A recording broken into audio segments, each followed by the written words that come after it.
Olá, amigos, estamos de volta para mais um programa Despertar, produzido pelo SEAC, Centro Espírita Amor e Caridade de Bauru, e veiculado pela TV Brasil, TV Prevê, co-irmãs nossas que veiculam este programa. Ele já esteve conosco várias vezes, é um grande estudioso do Evangelho. Conosco, mais uma vez, Francisco Amorim. Boa tarde, Sidney. Boa tarde, amigos. Nós estamos aqui muito felizes por esta oportunidade e fico à disposição.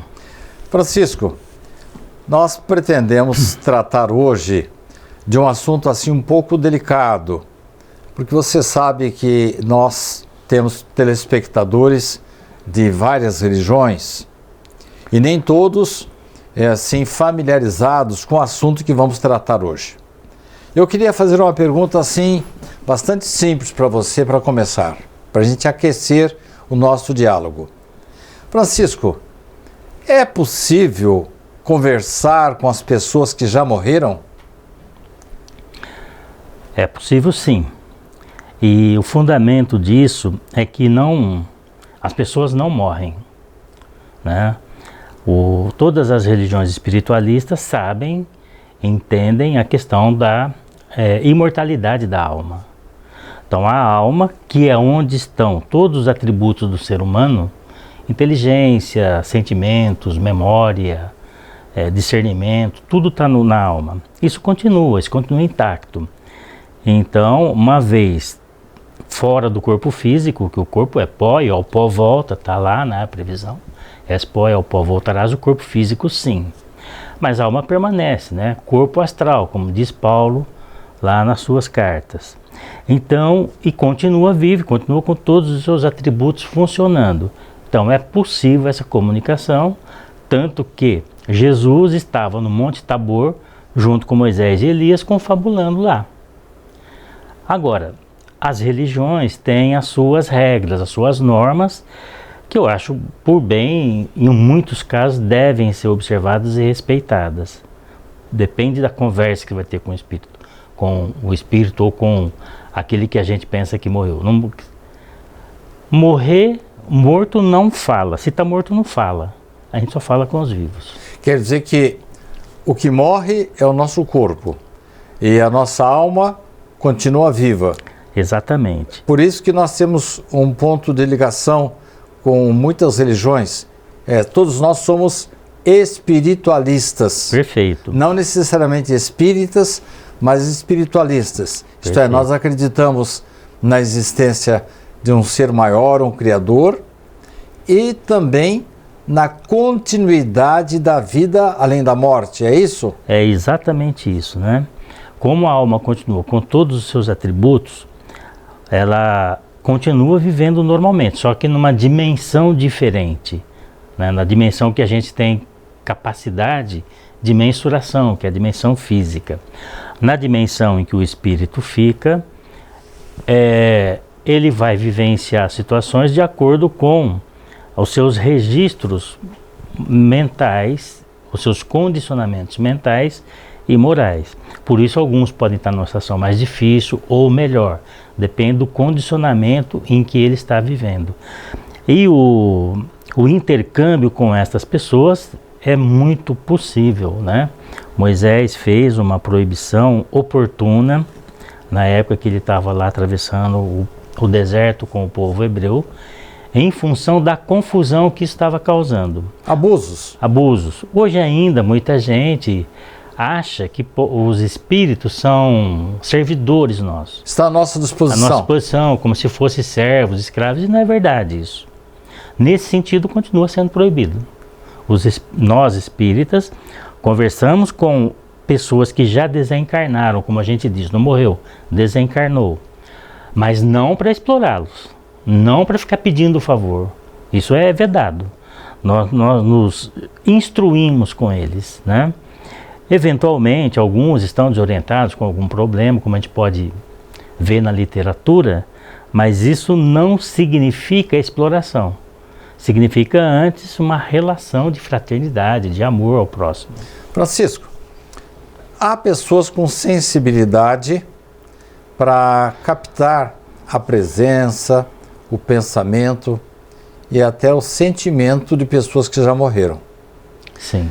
Nem todas as pessoas com sensibilidade podem ser consideradas médiums. Exatamente. A sensibilidade, ela está dentro de um espectro, né? Cada pessoa tem a sensibilidade num grau diferente. Mais aprofundado, menos aprofundado, mais aberto, menos aberto. Cada pessoa tem isso de forma diferente. Algumas pessoas, eu diria que nem é tão algumas, é muita gente, tem essa sensibilidade, vamos dizer assim, mais aflorada.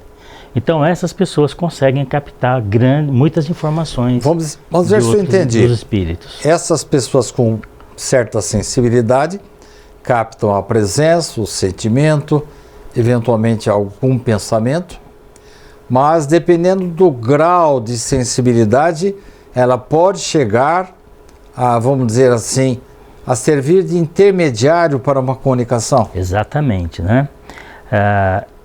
Essa conexão, ela é possível entre alguns médiuns e alguns espíritos.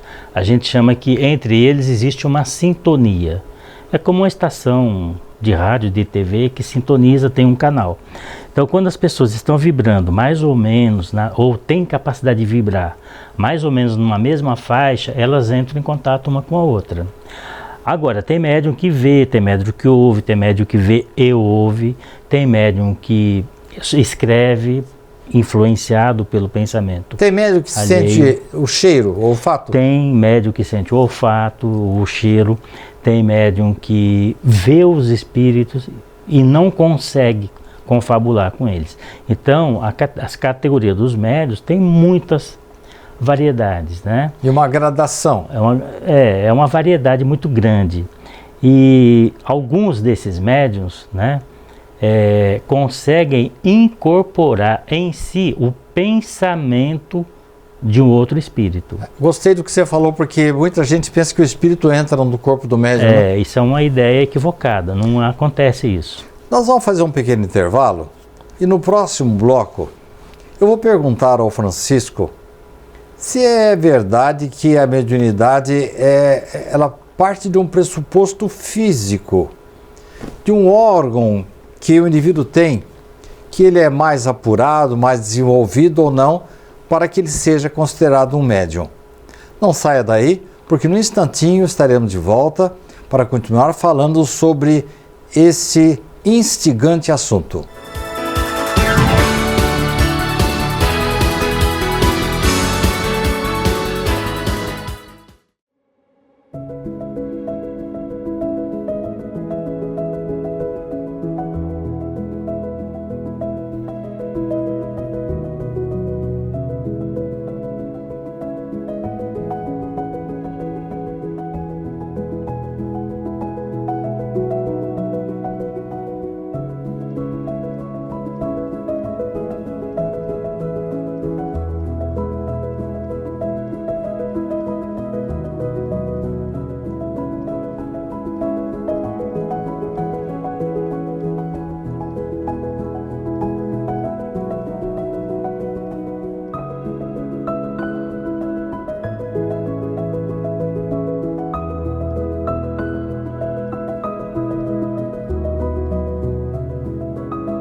Estamos de volta para o segundo bloco do programa de hoje, que está entrevistando Francisco Amorim. Estamos falando sobre mediunidade, sintonia com espíritos. Perguntei a ele no primeiro bloco se é possível fazer uma conexão com os mortos, aqueles que já morreram. E ele está nos explicando assim, paulatinamente, didaticamente, para a gente entender um pouco melhor o assunto. Francisco, Eu sempre ouvi falar, desde a minha infância, porque muito pequeno, meus pais me levaram para um centro espírita. E eles falavam assim, você precisa desenvolver a sua mediunidade. Estudando um pouco depois, cheguei à conclusão de que a mediunidade, ou você nasce com ela ou não. E até Francisco Cândido Xavier, o maior sensitivo de todos os tempos, ele não desenvolveu, mas ele disciplinou, ele estudou, colocou-se em condições ideais para poder sintonizar-se com espíritos de alto gabarito artístico, intelectual, literário.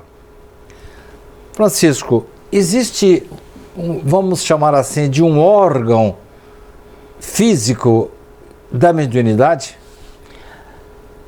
O Kardec explica essa questão do desenvolvimento mediúnico no capítulo 20 do livro dos Médiuns, né?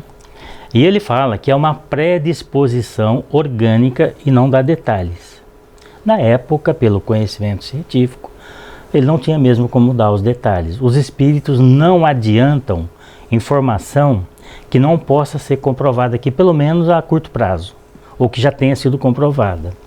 Então, tudo que os espíritos disseram para Kardec, na questão da mediunidade, até da Gênese, eram coisas que ou já tinham sido comprovadas ou poderiam ser comprovadas a curto prazo, né, para não ter especulação.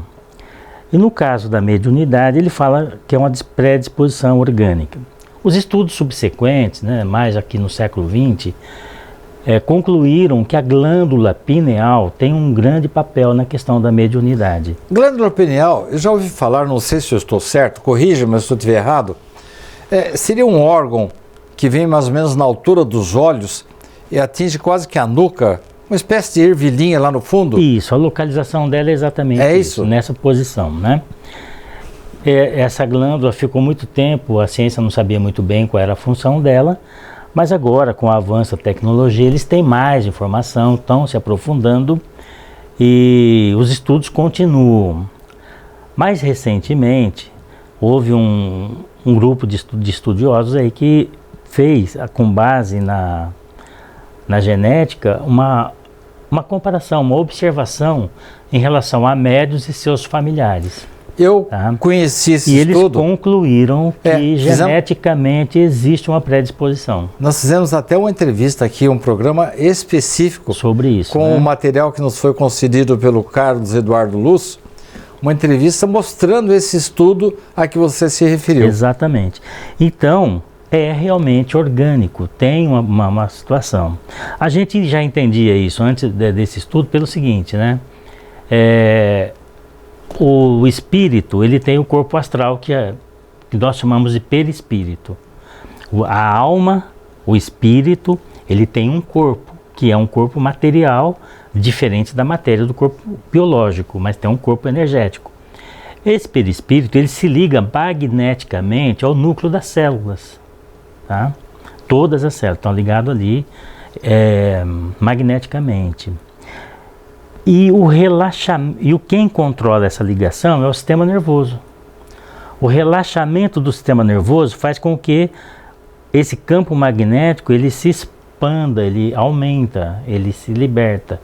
E é exatamente nessa expansão do campo magnético entre o corpo físico e o espírito que vai permitir que o sistema nervoso do médium capte o que está na dimensão espiritual, o que é invisível. Quer dizer, quando ele expande, ele, de uma certa forma, cria uma onda de sintonia. Uma onda de... Não, ele aumenta a percepção.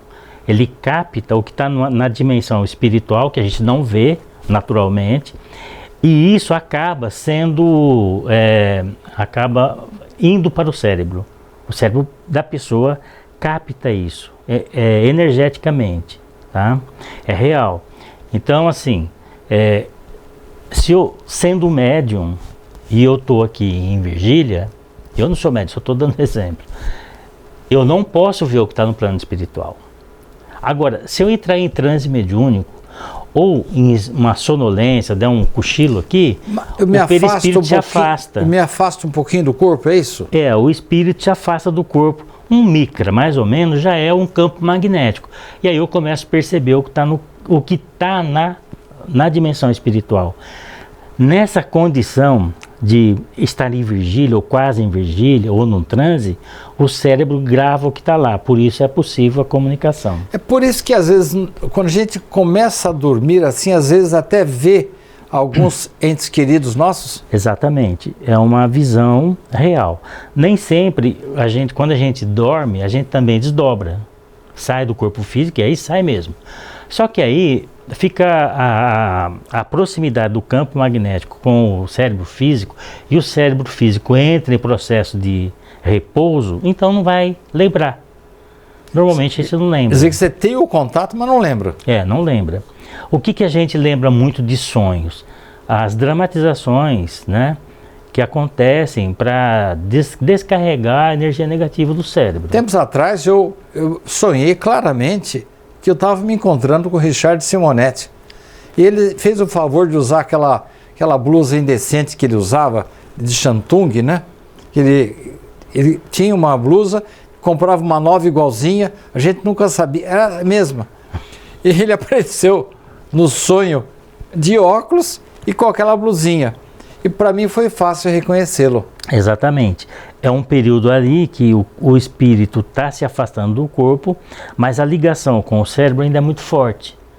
Você não está num sono profundo, você está num sono assim, bem leve, bem superficial. Então, nesse período, os órgãos da sensibilidade do sistema nervoso acabam captando o que você está percebendo lá. Isso acontece com todo mundo, não precisa ser médium. No médium, isso acontece com ele acordado. Não precisa estar dormindo, não precisa estar com sono, às vezes concentrado.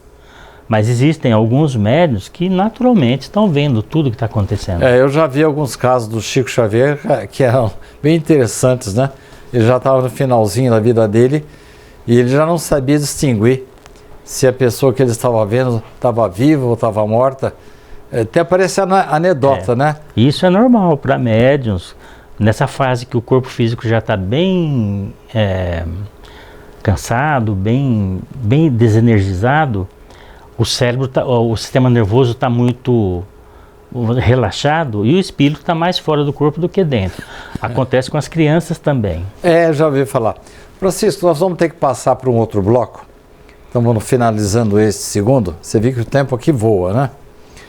E no próximo bloco, eu queria que você me dissesse se é verdade que existem médiuns conscientes, semiconscientes e inconscientes. Você não saia daí, você vê que o assunto é bem interessante. Estamos falando sobre mediunidade, sobre comunicabilidade com os espíritos. Nós vamos fazer um pequeno intervalo e já estaremos de volta.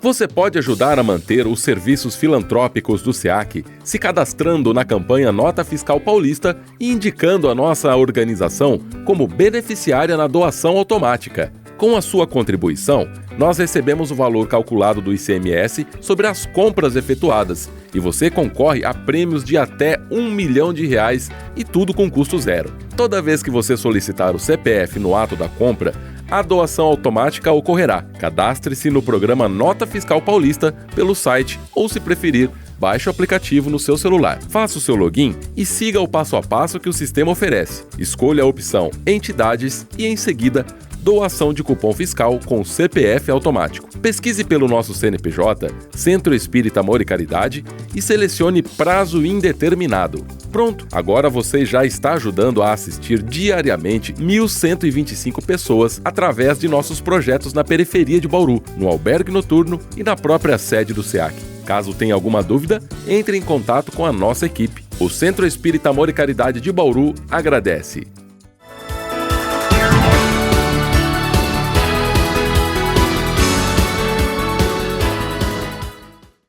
Estamos de volta para o terceiro e último bloco do programa Despertar de hoje, que está entrevistando Francisco Amorim. Estamos falando sobre mediunidade, sobre sensibilidade mediúnica, percepção de espíritos à nossa volta. Francisco, nós temos aí hoje em dia, mesmo no linguajar mais popular, mais vulgar, a ideia de que os espíritos entram no corpo do médium. Confunde incorporação com substituição. Um espírito entra, outro sai.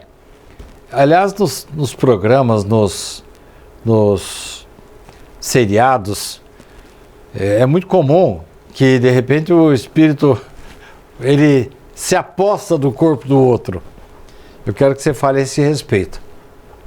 Mas antes, queria que você me dissesse, todos os médiuns são conscientes ou inconscientes?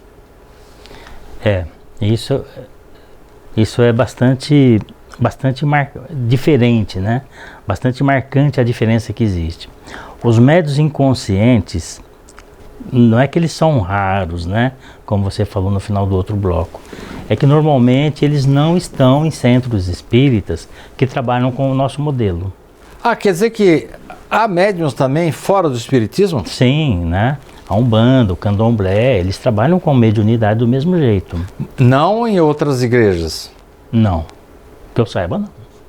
As outras igrejas também estão cheias de médiuns, sim, mas eles sublimam, eles não deixam, e só deixam se manifestar lá algum espírito que eles entendem que seja o Espírito Santo, tá? Mas é outra história essa daí. Que é um outro nome que nós daríamos para um espírito superior. Superior, exato. Então, os médiuns inconscientes, eles são muito procurados pelas religiões de matriz afro mais acentuadas. A Umbanda, por exemplo, e o Candomblé, eles têm muitos médiuns inconscientes trabalhando com eles lá. Não conheço o trabalho, porque eu nunca fui, não frequentei. Eu sei que é respeitável, isso sem dúvida nenhuma, tá? Aqui no centro eu conheço apenas uma inconsciente, que trabalha aqui, e é muito diferente dos outros o processo, né?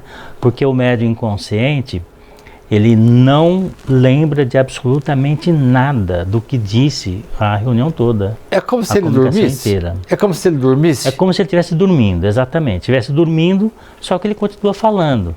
Só que a gente percebe com clareza que são personalidades diferentes. Porque uns vêm irritados, outros vêm fazendo oração, outros vêm dando orientação. Você sente isso, Francisco, na hora de dialogar com o espírito, que há uma mudança assim muito grande de personalidade? Sim, o médium expressa essa mudança, né? Porque ele incorpora praticamente a personalidade do espírito que está comunicando. A incorporação, como você disse, o espírito não substitui o espírito do médium, mas o médium, por vontade própria do espírito, por controle, passividade do próprio espírito, ele incorpora literalmente o pensamento da criatura, do espírito que está se manifestando. E assume a personalidade. E assume a personalidade. Então, se o espírito está rancoroso, está com ódio, o médium expressa isso tudo como se fosse, como a gente estivesse vendo um ator representando. Não acontece todas as isso? expressões. Isso acontece com semiconsciente?